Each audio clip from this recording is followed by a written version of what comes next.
Meus irmãos, abra comigo a sua Bíblia no livro de Atos dos Apóstolos, no capítulo de número 9. Estamos continuando a série do livro de Atos dos Apóstolos e hoje nós vamos falar sobre o chamado de Paulo. Atos dos Apóstolos, capítulo de número 9.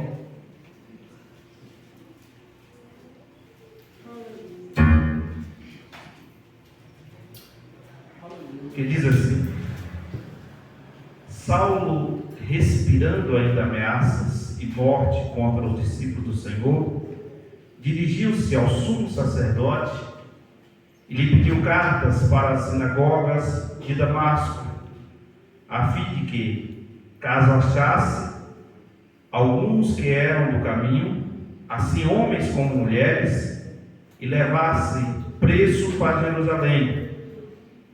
Seguindo ele, estrada fora, aproximando-se de Damasco, subitamente uma luz do céu brilhou ao seu redor, e caindo por terra, ouviu uma voz que dizia: Saulo, Saulo, por que me persegue? E ele perguntou: Quem és tu, Senhor? E a resposta foi: Eu sou Jesus, a quem persegues. Mas levanta-te e entra na cidade, onde te dirão o que te convém fazer. E os companheiros de viagem pararam embudecidos, ouvindo a voz, não vendo, contudo, ninguém. Então se levantou Saulo da terra e, abrindo os olhos, não podia ver, e guiado pela mão, levaram-no para Damasco. Esteve 3 dias sem ver, durante os quais nada comeu e nem bebeu. Senhor Deus, mais uma vez estamos aqui para aprender de Ti, da Sua Santa Palavra. Abra a nossa mente, o nosso coração e fala aos nossos corações, Senhor. Que o Senhor possa, meu Deus querido, trazer sobre nós, mais uma vez, a revelação da Sua Palavra. Repreenda toda e qualquer retaliação do inimigo, toda força contrária, toda distração, e que os Seus filhos possam, meu Deus querido, estar com o coração atento a ouvir a Tua voz. Amém. Podeis sentar, meus irmãos? Nós começamos algumas semanas atrás aqui essa série de estudos sobre o livro de Atos dos Apóstolos. Já falamos aqui do início da igreja, já falamos do dia de Pentecostes, já falamos das primeiras curas, os primeiros milagres, as perseguições, os livramentos que Deus dera aos discípulos. Já falamos de muitas coisas que aconteceram na organização da igreja, ali quando eles se juntaram para ficarem todos juntos devido à perseguição. Mas hoje nós vamos falar sobre o chamado de Paulo, porque aqui Deus assim o levanta como o apóstolo dos gentios. Eu falei aqui sobre a escolha que escolheram Matias para substituir Judas. E no meu modo de pensar, a escolha foi a escolha dos discípulos, porque a Bíblia diz que eles oraram, mas depois eles fizeram uma espécie de sorteio e escolheram Matias como a 12ª cadeira. Mas quando a gente chega no capítulo 9 do livro de Atos, a gente vê o próprio Jesus fazendo a escolha de Paulo como o apóstolo dos gentios. E para a gente entender de início, nesta noite nós temos que entender como que Deus chama os seus servos, como que Deus faz as suas escolhas.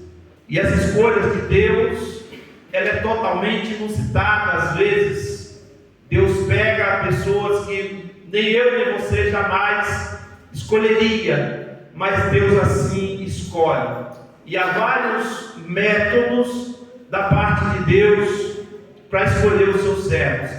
Eu quero começar a falar com os irmãos desde o Gênesis, quando Deus escolhe Abrão, que ainda não era Abraão, era só Abrão, na terra de Ur dos Caldeus, no meio de um povo idólatra, e Deus chama Abraão e diz: sai do meio da tua parentela e vai para uma terra que eu te mostrarei.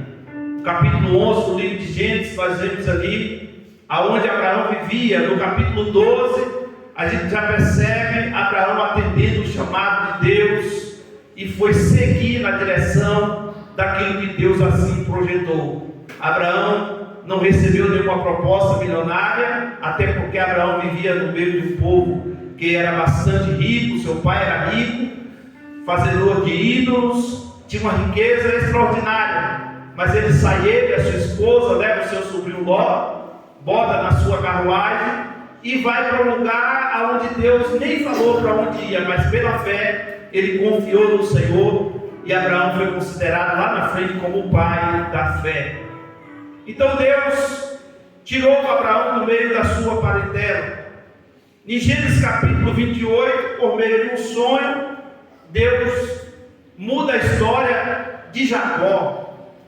Deus muda a história de Jacó, a qual todos nós conhecemos a história, que ele compra a primogênita, melhor dizendo, a história de Jacó, que ele está ali precisando de uma resposta de Deus, e de repente Deus assim o chama e o transforma em Israel, para ser Israel.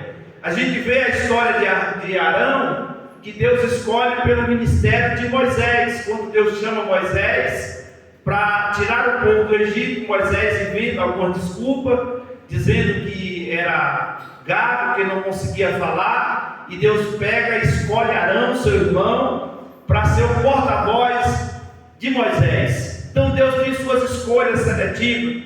Quando a gente vê Deus escolhendo Eliseu para ser o substituto de Elias. E aonde estava Eliseu? Não estava na escola de profeta. Elias estava na 12ª junta de boi, arando terra, era um lavrador, e Deus assim manda Elias ir lá colocar a capa sobre ele, escolher como substituto, como profeta substituto de Elias. Deus escolhe Samuel pela uma voz, ainda menino, morando no templo, e ele escuta a voz e ele vai ao sacerdote ali, e ali vai dormir, menino, e a voz chama por 3 vezes. Na terceira vez ele ordena ele, diz: quando a voz te chamar novamente, diz: eis-me aqui. E ali foi o chamado de Deus na vida do profeta Samuel. Como que Deus escolhe Isaías por meio de uma visão, quando ele entra no templo e Deus dá para ele uma visão ali, e ele se sentiu impuro, de lábios impuros, e de repente Deus o chama. E aí a Bíblia diz que o Senhor, ele faz uma pergunta ali para Isaías: a quem enviarei? A quem há de ir por nós? E ele diz: eis-me aqui, envia-me a mim. Os seus lábios foram purificados, uma brasa viva foi colocada sobre os seus lábios.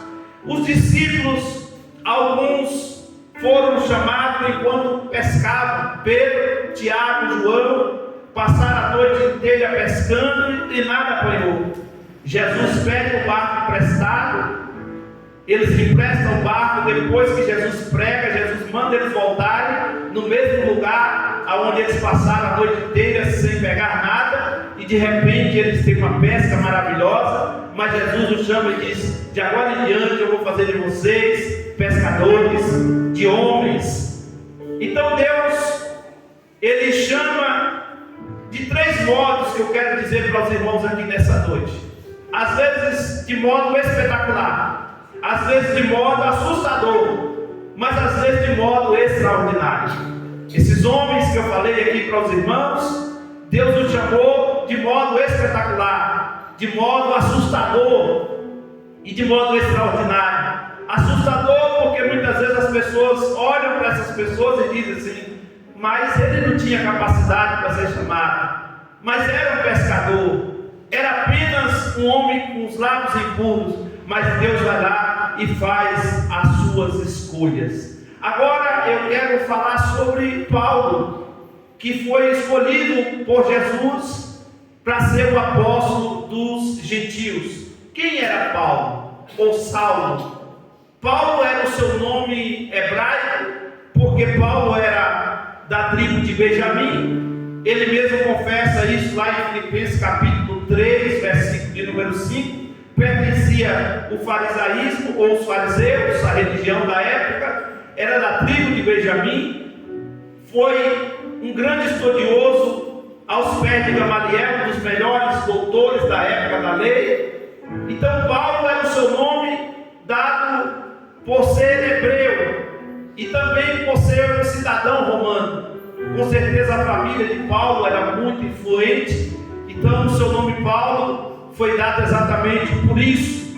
E o seu nome Saulo, que também vem de Saul, que Saulo é uma versão grega do nome Saul, que vem lá da tribo de Benjamim. E se você olhar o rei Saul, também é da tribo de Benjamim. Então esse nome Saulo ou Shaul é da tribo de Benjamim. E foi uma escolha de Deus escolher Saulo de Tarso, que lá na frente se transformou em o apóstolo Paulo, o apóstolo do gentio. Então nós entendemos que o chamado de Paulo aqui, ele começa com a perseguição. Eu falei para os irmãos aqui nas mensagens anteriores que ele estava com cartas e ele estava também na morte de Estevão, que foi o primeiro mártir, que foi o primeiro diácono ali, pregador da palavra, evangelista, ser morto, apedrejado por pregar a palavra. E a Bíblia diz que Saulo estava lá na morte de Estevão. Agora ele vai até o concílio de Roma e o capítulo 9 diz que ele vai e pega cartas e ameaça a igreja de morte e de prisão. E ele pediu cartas para a sinagoga de Damasco. Ele descobre que a igreja está crescendo.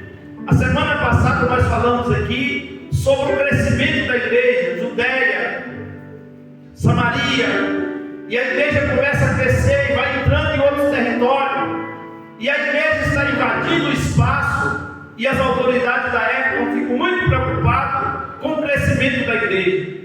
E Saulo, por ser um cidadão romano, por ser um estudioso da lei, achava que esse povo estava pregando heresias, achava que esse povo estava em confronto à lei de Moisés. E ele vai e pede carta para ir na sinagoga. Para quê? Parar o culto, prender pessoas, trazer eles presas para Jerusalém a serem açoitadas e, se precisa, ser morta, apedrejada, como era de costume na época. E a Bíblia diz que ele pega cartas, pega uma equipe muito grande e vai com ele a caminho de Damasco. E nós lemos um texto bíblico, e quando ele está indo para caminho de Damasco, quando vai chegando perto da cidade, Jesus tem um encontro com ele. O capítulo 9, o versículo de número 3 diz: seguindo ele a estrada fora, aproximando-se de Damasco, subitamente uma luz aparece a ele. Uma luz tão forte ou mais forte que o sol do meio-dia. E essa luz que aparece a ele cega a sua visão. Ele cai do animal que ele estava montado ao chão. Todos que estavam com ele perceberam que a luz forte apareceu, mas somente ele escutou a voz de Jesus dizendo: Saulo, Saulo, por que tu me persegues? Os irmãos, prestem atenção que Jesus não chama ele aqui de Paulo, e sim de Saulo. Jesus chama ele no nome que se denominava de Saul, ou Shaul, que é a versão grega do nome Saul. Porque se você olhar lá atrás, Saul também foi um grande perseguidor do rei Davi. E se você observar, aqui agora está com Saulo, o perseguidor de Jesus. E quem falou isso? O próprio Jesus. Porque tu me persegues? Entende que ele pegou carta para perseguir a igreja, para prender o povo, mas Jesus não fala, por que tu persegue a minha igreja? Jesus fala para ele, por que tu me persegue? Quem é o Senhor? Eu sou Jesus. Saul, por muitas vezes lá atrás, tentou matar Davi, e Jesus é a semente de Davi, é o rei. Eu sempre digo que a Bíblia não tem ponta solta, as coisas vão se encaixando. Saul não conseguiu matar a Davi, porque Deus estava com ele. Saulo não conseguiu parar a igreja, porque o dono da igreja estava vivo. Aleluia. Jesus, ele diz, as portas do inferno não prevalecerão contra a minha igreja. E eu chamo esse encontro de encontro transformador. Esse encontro de Jesus com Saulo, perto da entrada de Damasco. O povo estava lá glorificando a Deus, adorando. E mal sabia eles que tinha um homem na estrada com sua cavalaria, com todas a autoridade na sua mão, com cartas dada a ele de autoridade de invadir as casas, invadir os templos. E a Bíblia diz que trazer homens e mulheres era qualquer um que estivesse na frente dele, até Jesus chegar no caminho, até Jesus ter um encontro com ele. E aqui começa o chamado dele, porque ele cai sem saber o que fazer, cego sem enxergar. E agora Jesus vai dar a sua ordenança. E o versículo de número 6, agora esse homem já rendido, a Bíblia diz que Jesus diz para ele assim: levanta-te e entra na cidade. Repita comigo assim: levanta-te e entra na cidade. Aqui você percebe a primeira coisa que Jesus faz: tem um encontro com ele, confronta ele, diz para ele quem ele é. Só que Jesus agora vai dar ordenança, porque ele já está dominado. Agora o homem que dominava, o homem que tinha o poder na mão, está na mão agora do Todo-Poderoso. Aleluia. E Jesus fala para ele: agora levanta.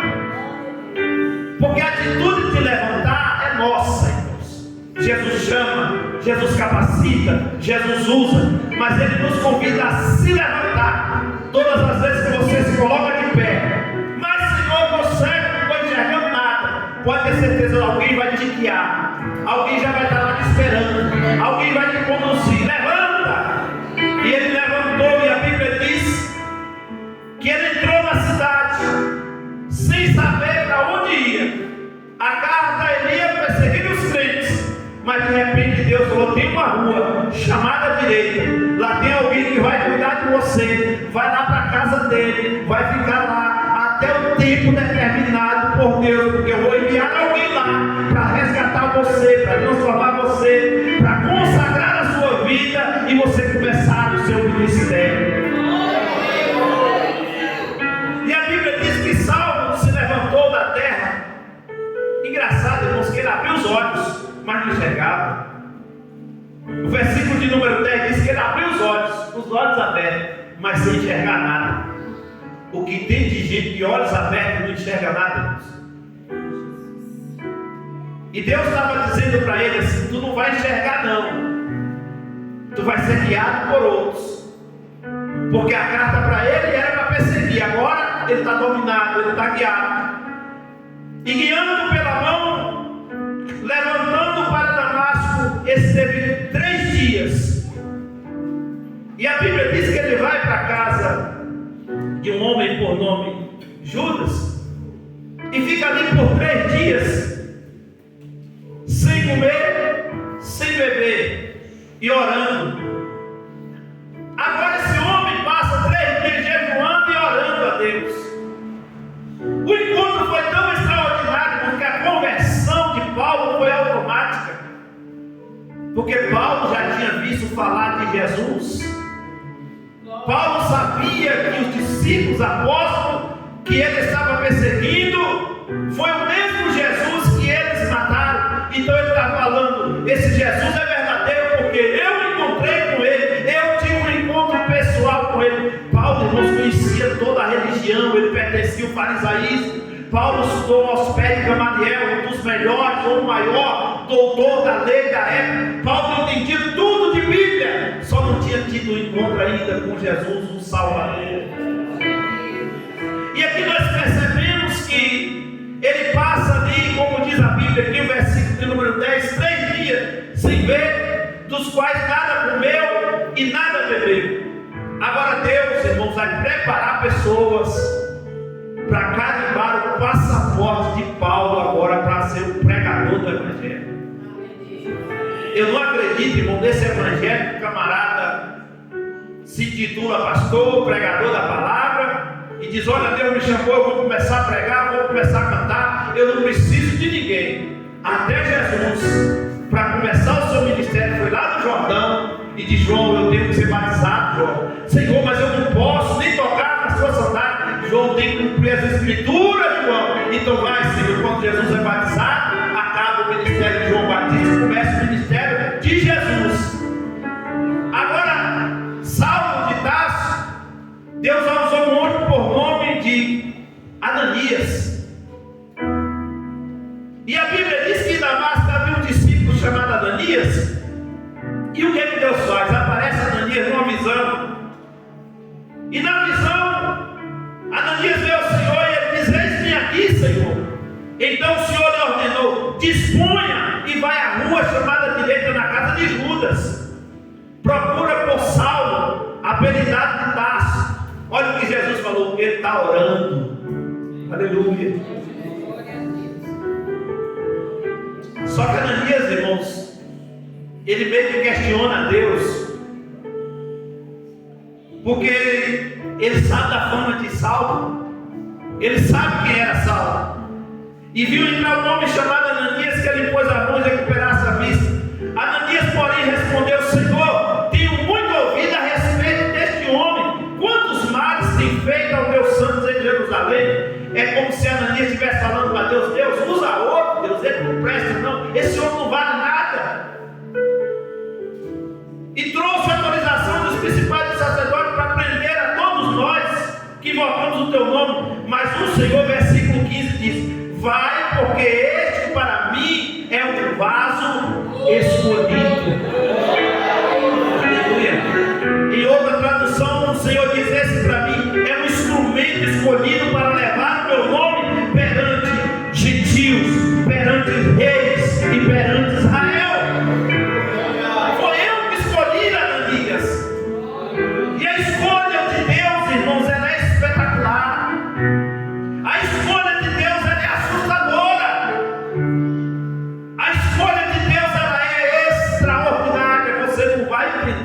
A escolha de Deus. É por isso que muitas pessoas olham para você e não entendem porque Deus te chamou. Tem tantas pessoas melhores que nós, tem tantas pessoas mais capacitadas do que eu e você, mas Deus, ele escolhe, irmão, de forma extraordinária. E Deus já falou: esse para mim é um vaso escolhido. Aqui vem a confirmação, porque Ananias, ele recebe a visão da parte de Deus, mesmo sem querer ir. Mas quando Deus ordena, irmãos, tem que ir. Ananias foi lá, e a gente percebe que quando Ananias chega na casa, a Bíblia diz que ele entrando na casa e pôs as mãos sobre Saulo, dizendo: irmão Saulo, oh glória, aleluia. Já não é mais perseguidor, irmão, porque Deus tinha falado com ele, agora é irmão. Já não é mais o cachaceiro, o alcoólatra, já não é mais o drogado, agora é irmão, é a paz do Senhor. Irmão, Deus faz as suas escolhas e alguém não entende. Fala: até outro dia essa pessoa estava fazendo isso, aquilo, agora está com a Bíblia debaixo do braço, agora está pregando, agora está isso. É Deus fazendo coisas novas, é Deus escolhendo. E a Bíblia diz que ele chega, irmão Saulo. O próprio Jesus te apareceu no caminho por onde vinha, para que recupere as vistas e você fique cheio do Espírito Santo. E a Bíblia diz que após Ananias empunhar as mãos, lá no versículo 18, sobre Saulo, os olhos se abriram, as escamas caíram, ele tornou a ver e seguiu, e levantou-se e foi batizado. Olha o processo, irmãos, dentro de 3 dias. Quantos dias? Deus fez coisas extraordinárias. Deus teve um encontro com Saulo. Deus fez Saulo orar e jejuar. Deus fez um homem visitá-lo para apoiar a mão na cabeça dele e selar o seu ministério. Ananias era um discípulo de Jesus. Não queria ir, mas Jesus falou: vai, porque é o vaso escolhido. Agora esse homem, depois que ora, as escamas dos olhos caem, é cheio do Espírito Santo, é batizado com o Espírito Santo, começa a falar em línguas, é cheio do Espírito Santo. E quando a gente vê o versículo de número 20, a gente já está vendo Paulo pregando. E depois, versículo 19, para a gente voltar um pouco, depois de ter alimentado, sentiu fortalecido. Então permaneceu em Damasco alguns dias com os discípulos. Aí quando chega no versículo de número 20, a Bíblia diz que Saulo foi para Damasco para quê, Luciano? Perseguir. Agora Saulo sai no mesmo lugar aonde ele tinha ido perseguir, pregando nas sinagogas Jesus e afirmando que Jesus era o Filho de Deus. Irmãos, as autoridades de Jerusalém até agora estão sem entender nada. Nós temos carta para esse homem, porque a notícia chegou lá. Para esse homem trazer o povo preso, matar o povo, trazer o povo algemado, apedrejar o povo, fazer o que quisesse. E nós estamos sabendo que esse homem passou por grupo dos crentes, está pregando a palavra, está falando de Jesus, está orando pelos enfermos, está fazendo isso e aquilo. Irmão, você nunca vai entender o Evangelho, porque o Evangelho é poder de Deus. Ele começa a anunciar Jesus. E como eu não tenho muito tempo, eu quero deixar aqui 5 lições do chamado de Paulo. E eu quero que você aplique isso na sua vida. A primeira lição: Deus chama quem Ele quer, independente do seu passado. Repito, Deus chama quem Ele quer, independente do seu passado. Não importa o que você foi lá atrás, quem está em Cristo, nova criatura é. As coisas velhas se passaram, tudo se fez novo. Alguém diz: meu passado não foi muito bom. Olha desse homem. Deus não olha para o seu passado, Deus olha para o seu futuro e o seu presente. Ele te chama: vinde a mim, todos que estáis cansados, sobrecarregados, e eu vos aliviarei. Tomai sobre vós o meu jugo, aprendei de mim, que sou manso e humilde de coração, e encontrarei descansos para as vossas almas, porque o meu jugo é suave, o meu fardo é leve. Então Deus chama quem Ele quer, independente do seu passado. A segunda lição: o verdadeiro encontro com Cristo gera, diga comigo, transformação e mudança. Transformação e mudança. Aqui, irmãos, não precisou 20 anos de crente para ele ser transformado, não. Porque tem gente que passa a vida toda na igreja, irmãos, e não é transformado.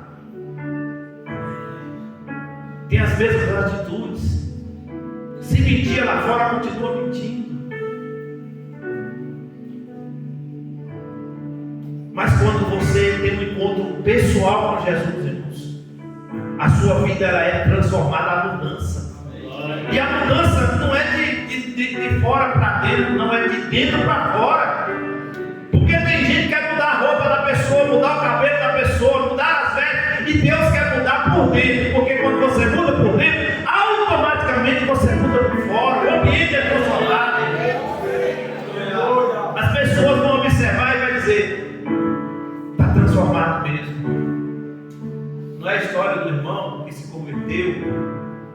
e ele era muito valente, e ele brigava muito com as pessoas e batia em todo mundo. E quando foi um dia, alguém encontrou com ele com a Bíblia na mão e disse assim: "Oh, tu é crente agora?" "Não é assim, sou crente." Falou: "Rapaz, diz que o crente é assim, se bater numa face tem que virar a outra, né?" Ele falou: "Não, está escrito mesmo." Falou: "Pois é, rapaz, agora nós vamos descontar aquela sua que você deu de nós." Fizeram um grupo, e o homem falou: "Tá bom, pode me bater, mas deixa eu fazer uma oração, porque eu aprendi lá na igreja que tudo que a gente for fazer, a gente tem que orar." E disse que aquele irmão fechou os olhos e falou: "Jesus, tu me perdoou por tantos que eu já matei, tu me perdoou por tantos que eu já bati, me perdoa só dessa vez, Jesus." Quando ele abriu os olhos, não tinha mais ninguém perto dele.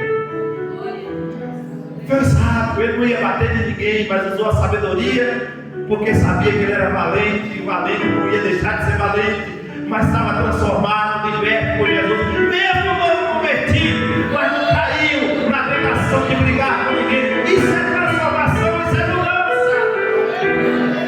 A terceira lição que eu tiro é que o chamado de Deus tem um propósito específico. Deus tem um propósito, irmãos, para cada chamado.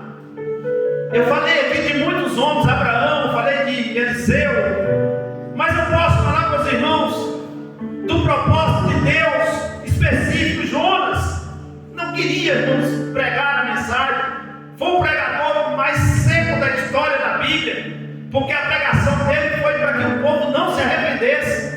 Você imagina alguém achar que a pregação de João Batista era dura? A pregação de Jonas foi mais dura, que Jonas não queria que o povo se convertesse. Jonas queria vingança, queria que Deus matasse o povo, mas a Bíblia diz que o povo atendeu a voz do profeta e se converteu. Tem um propósito específico. Moisés, e não vai entender como Deus levanta Moisés.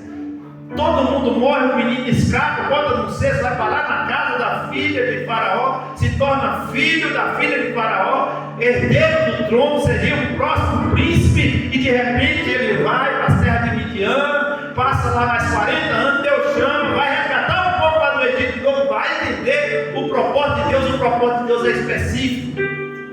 Ele chama e tem a sua especialidade.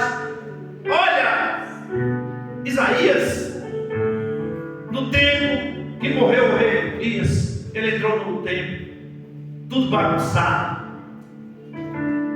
E quando ele viu a glória de Deus, ele falou: "Ai de mim, que eu vou morrer, estou vendo a glória." Mas o anjo foi lá, pegou a brasa, colocou na boca, os lábios foi purificado. Aí lá na frente, quando você vê a pergunta: "A quem enviarei?" Ele falou: "Estou aqui, estou pronto." É um propósito específico. Maria, uma jovem pura, virgem, pronta para casar. De repente o anjo aparece para ela e diz: "Tu vai ser mãe do Salvador da humanidade." "Mas eu não sou casado." "Não, não precisa."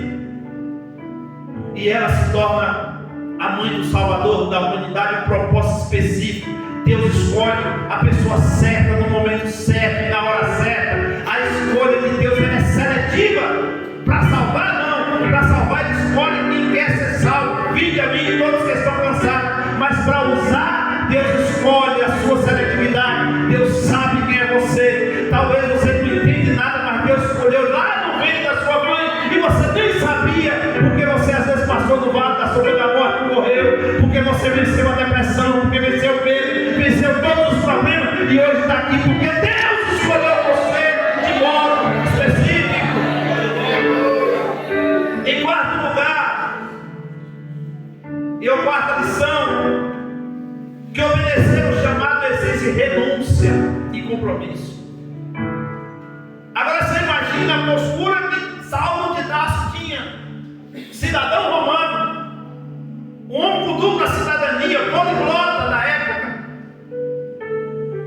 estudou aos pés dos maiores mestres, que era Gamaliel, e agora ele tem que renunciar tudo isso para servir um grupo de crentes que falava língua estranha, que orava pelos enfermos, os enfermos eram curados, um povo perseguido, e ele sabia que agora de perseguidor ele ia ser perseguido.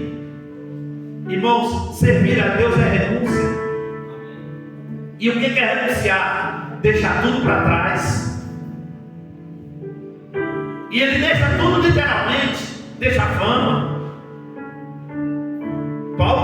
O Saulo era muito famoso na época.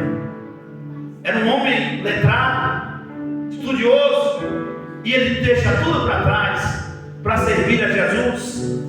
Então, a renúncia e compromisso com a obra de Deus.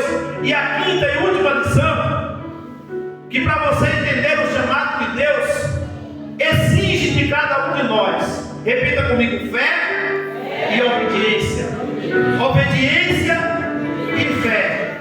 Essas duas coisas têm que andar juntas. O que é fé? Acreditar no que ninguém acredita. O escritor hebreu diz que é o firme fundamento das coisas que não se vê, mas há esperança ou a certeza daquilo que se espera. Parece uma coisa maluca. Você acreditar no que você não está vendo, ouvir o que ninguém está ouvindo, entender o que ninguém entende e obedecer o que ninguém obedece.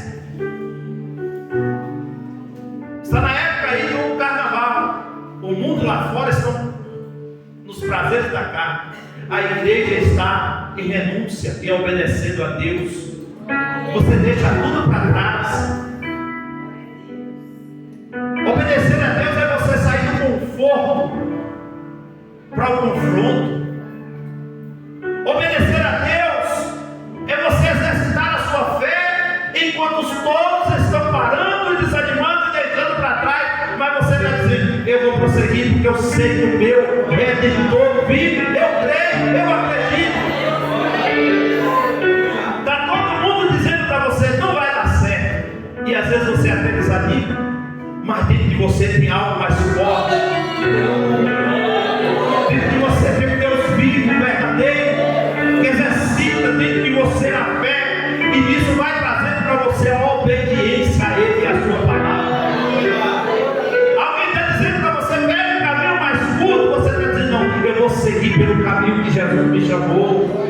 Alguém está dizendo para você, mas não tem problema não. Você está dizendo, eu sirvo a Deus, eu vou continuar servindo ao Senhor, eu vou continuar no propósito do meu chamado.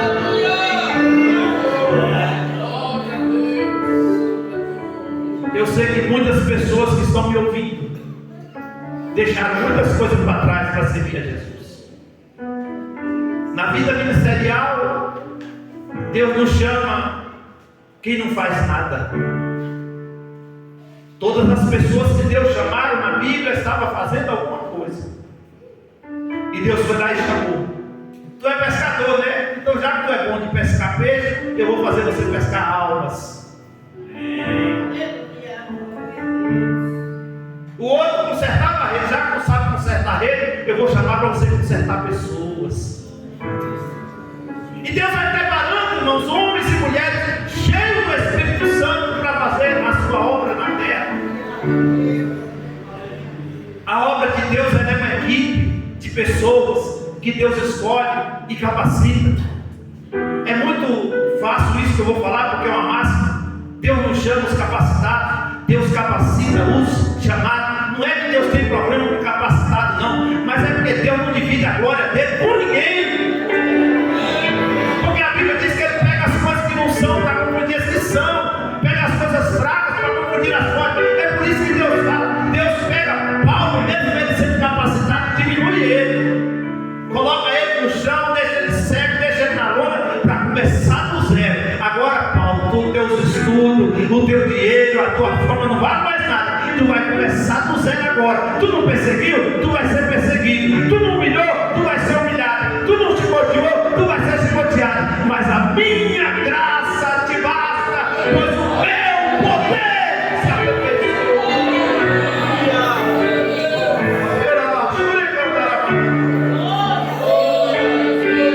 Eu amo a vida desse apóstolo, irmãos, porque a vida dele é muito parecida com a minha e com a sua.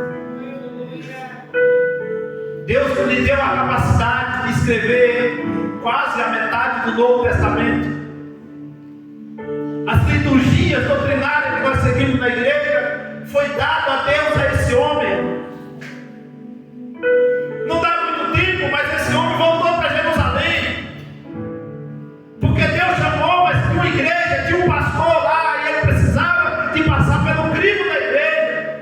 Lá no capítulo 13, depois nós vamos lá na frente estudar sobre isso. Mas um dia, os discípulos estavam orando, numa reunião e orando, e a Bíblia diz: separai a Barnabé e a Saulo. Para quê? Para uma obra que eu já preparei para ele. Aonde? O pregador dos gentios, o apóstolo dos gentios.